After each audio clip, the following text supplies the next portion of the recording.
बिस्मिल्लाहिर्रहमानिर्रहीम अस्सलामु अलैकुम वरहमतुल्लाहि वबरकातुहू। आज 25 अक्टूबर 2025 है और आज दिन है हफ्ते का। आज की ताज़ा तरीन बड़ी खबरों से इस वीडियो का आगाज करेंगे। सबसे पहले हेडलाइंस आपके सामने रखेंगे। गजा में अमरीकी जहाज़ों की परवाजें शुरू हो चुकी हैं।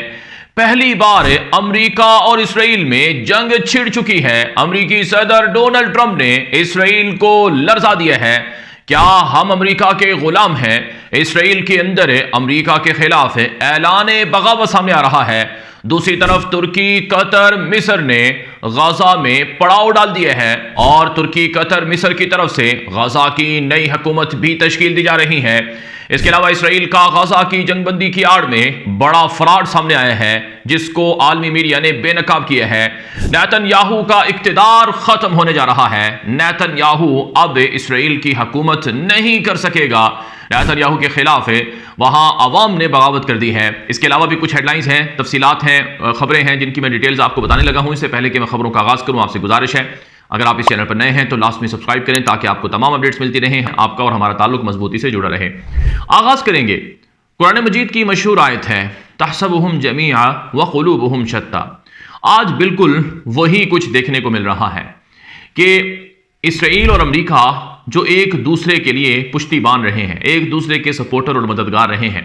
और इसराइल फख्र करता रहा कि अमरीका अगर ना होता तो इसराइल ये जंग ना लड़ सकता और इसराइल कब का वो हार चुका होता। ये तो अमेरिका था जिसने इसराइल को अरबों डॉलर का असला दिया। बाकायदा जो रिपोर्ट्स हैं उनके मुताबिक 21 अरब डॉलर से 25 अरब डॉलर का ऐलानिया असलहा अमेरिका ने इसराइल को दिया है पिछले 2 सालों में।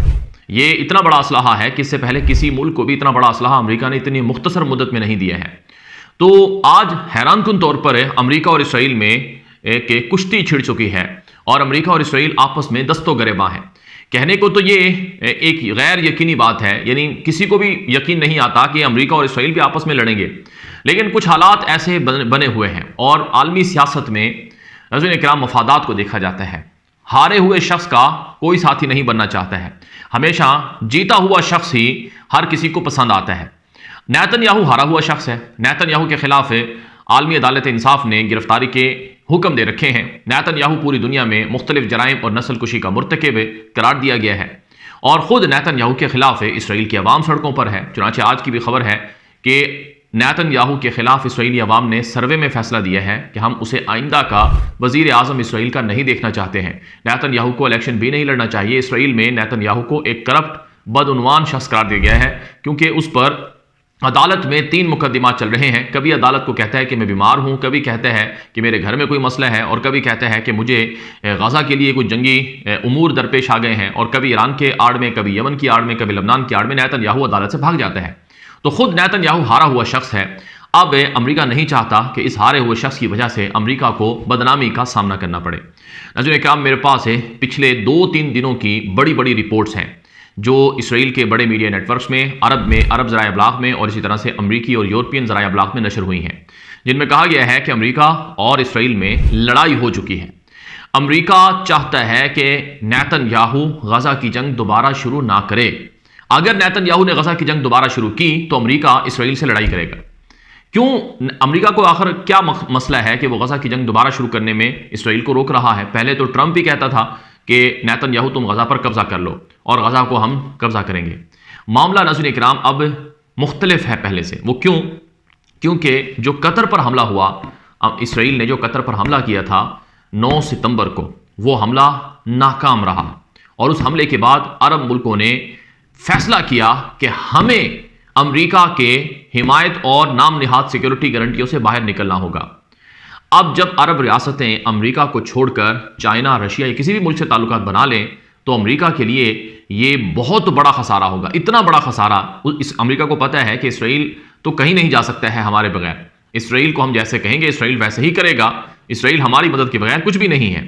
तो अरब अगर हमसे दूर हो गए तो फिर हम यहाँ का तेल, यहाँ की दौलत और यहाँ की जो पैसा है, अब सऊदी अरब का 600 अरब डॉलर से जायद का सरमाया लगा हुआ है अमेरिका में।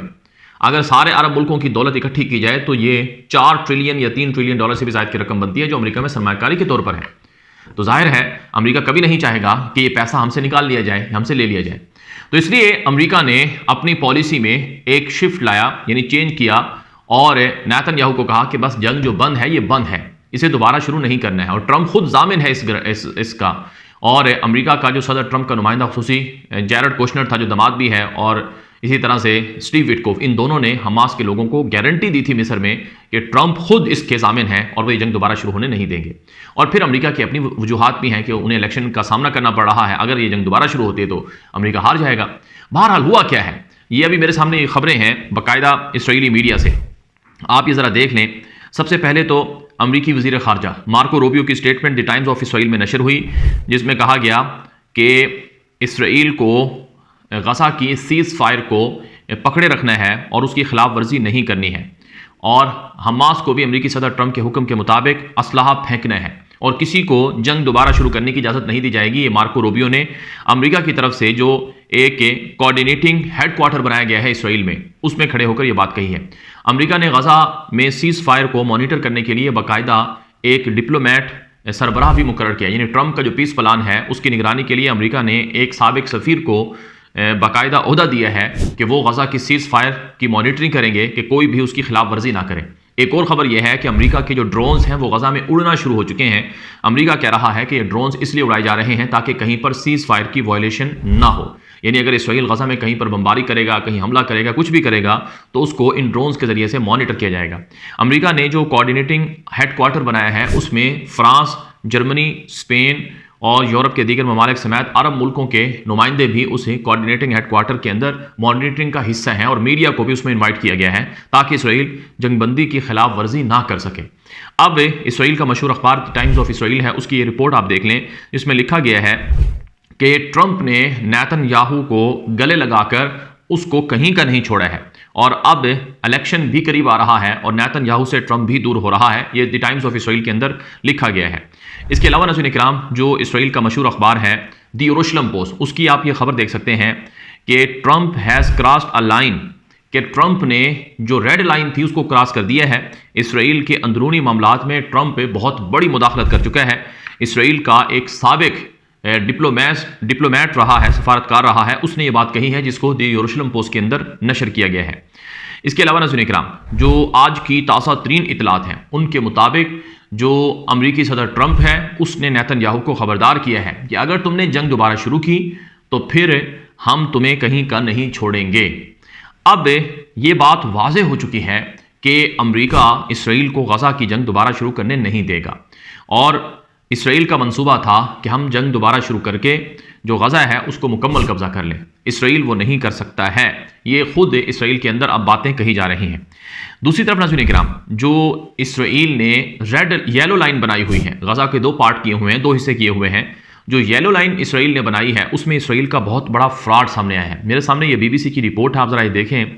बीबीसी की तरफ से एक बीबीसी वेरीफाई नामी जो उनका एक पेज है उसके ऊपर ये रिपोर्ट छपी है कि इसराइल ने अमरीकी सदर ट्रंप के प्लान के मुताबिक येलो लाइन तक अपनी मौजूदगी रखनी थी, लेकिन येलो लाइन के बाहर यानी गज़ा वाली साइड में, गज़ा के दो हिस्से हैं, 50% से ज़्यादा इसराइल के पास है और बाकी का गज़ा के मौजूदा लोगों के पास है। तो इसराइल ने येलो लाइन से क्रॉस करके गज़ा वाली तरफ अंदर जाकर जो कंक्रीट नामी जो आड़े हैं या बाड़ है वो लगाना शुरू की है, पत्थर की जो हाइल जो रुकावटें हैं वो लगाना शुरू की हैं, जिसके मुताबिक इसराइल इस नक्शे के मुताबिक और इस रिपोर्ट के मुताबिक इसराइल कई सौ मीटर जो गज़ा की ज़मीन है वो मुआहदे के बावजूद फ्रॉड के ज़रिए से कब्ज़ा कर चुका है। और इसराइल के मुतशद्दिद वज़ीरों की एक गुफ्तगू नशर हुई है इसराइली मीडिया पर, जिसमें इसराइली वज़रा ये बात कह रहे हैं कि येलो लाइन के करीब अगर कोई गज़ा का बच्चा आए, कोई औरत आए, कोई शख्स आए, यहाँ तक कि कोई जानवर, गधा, सब कुछ जो भी आए उसको गोलियां मार के कत्ल कर दिया जाए। अब ये जो बाकी का आधा हिस्सा है जो इसराइल के कब्जे में है, क्या इसे भी छोड़ा जाएगा? इस हवाले से जो रिपोर्ट्स हमारे सामने हैं कि मुआहदे के तहत इस आधा गज़ा का हिस्सा भी इसराइल को छोड़ना है। अब इसी हवाले से मिस्र के अंदर बहुत अहम मीटिंग्स हुई हैं। मिस्र की सरबराही में कतर, तुर्की, उर्दन वगैरह भी उसके अंदर शामिल थे। इन्होंने जितनी फ़लस्तीन की सियासी जमातें हैं या मज़ाहमती ग्रुप्स हैं उन सबको एक जगह पर बिठाया। खलील अल-हय्या का बयान अल-हदस जो अरबी मीडिया है उस पर भी नशर हुआ है कि तमाम फ़लस्तीनी धड़ों ने इत्तिफ़ाक़ किया है कि गज़ा की जो हुकूमत है वो फ़लस्तीनियों के पास होगी, गज़ा की इंतज़ामी सिक्योरिटी भी फ़लस्तीनी संभालेंगे, अगरचे वो टेक्नोक्रेट होंगे, किसी सियासी जमात से उनका ताल्लुक नहीं होगा। महमूद अब्बास की हुकूमत के अहम लोगों से हमास के लोगों की मुलाकात हुई है, जो कि पहली दफ़ा हुई है, और ये मुलाकात मिस्र ने, कतर ने और तुर्की ने करवाई है। और इस मुलाकात का मकसद है कि गज़ा में इसराइल या अमेरिका या कोई भी गैर मुल्की फ़ौज, जैसे टोनी ब्लेयर अपना मंसूबा रखता है, किसी को भी नहीं आने दिया जाएगा। गज़ा का मसला सिर्फ फ़लस्तीनी हल करेंगे, और सारे जो अरब हैं, मुस्लिम कंट्रीज़ हैं आसपास की, वो इसी मंसूबे को पुश कर रही हैं कि गज़ा की जो नई हुकूमत है वो फ़लस्तीनियों के पास होनी चाहिए। और मिस्र, कतर, तुर्की, उर्दन वगैरह ये ज़ामिन हैं और ये सपोर्ट करेंगे, और वो भी इस हुकूमत के साथ खड़े होंगे। तो अब ये जो नई हुकूमत का क़याम है, इसराइल इसके हक़ में नहीं है। इसराइल तो महमूद अब्बास की हुकूमत को भी गज़ा में आने नहीं देना चाहता था, और इसराइल तो किसी भी फ़लस्तीनी की हुकूमत गज़ा में नहीं कायम होने देना चाहता है, और गज़ा की तामीर नौ के भी इसराइल खिलाफ है। तो इसी वजह से इसराइल और अमेरिका के दरमियान शदीद इख्तिलाफात और लड़ाई देखने को मिल रही है। इसके साथ साथ नाज़रीन किराम, जो यदीओ तहरानोत की रिपोर्ट इस वक्त मेरे सामने है, ये ज़रा आप देख लें कि आलमी फ़ौजें गज़ा के अंदर नहीं आएंगी। यदीओ तहरानोत अबरानी मीडिया है, उसने रिपोर्ट में लिखा कि आलमी फ़ौजें गज़ा के अंदर नहीं आएंगी, फ़लस्तीनियों ने इनकार किया है, और हमास ने अभी इसराइल की डेड बॉडीज़, होस्टेजेस की रिहा नहीं की हैं। हमास इस हवाले से वक्त गेन कर रहा है, जो कि इसराइल के लिए वाकई बहुत परेशानी की बात है। तो देखा जाए तो अमेरिका और इसराइल गज़ा के हवाले से तकसीम का शिकार है, और अमेरिका के सदर ट्रंप की हुकूमत की अपनी वजूहात हैं, लेकिन अरब मुल्कों का, बिलखुसूस तुर्की, कतर और मिस्र का जो किरदार है, इसने गज़ा में सारे मंसूबे उलट पलट कर डाले हैं इसराइल के। अब तक के लिए इतना ही, इजाज़त दीजिए। अस्सलाम वालेकुम रहमतुल्लाहि व बरकातुहू।